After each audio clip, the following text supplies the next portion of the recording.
Mayong adlaw kini atong latest weather update Monday, June 28, 2021. Ang habagat or southwest monsoon ang paday nakaapekto sa may extreme northern Luzon ug ang intertropical convergence zone kini ang panagtagpo ng duha ka hangin gikan sa may northern ug southern hemisphere ang nakaapekto sa lalawigan sa Mindanao.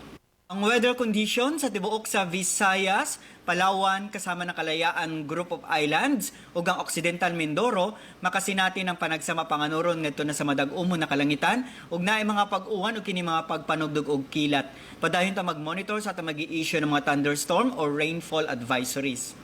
Para sa kahimtang sa hangin ug sa kadagatan ng tibuok sa Visayas, Palawan kasama ng Kalayaan Group of Islands ug ang Occidental Mindoro makasinati ng hinay ngadto na sa kasarangan na hangin ug ang kadagatan malinawon ngadto na sa kasarangan ang pagbalod. Dinhi sa sibong dagat motaob sa alas 12:47 sa hapon nagitas-on na 1.87 metros ug muhuna sa alas 8:23 sa gabii nagimove na negative 0.12 metros.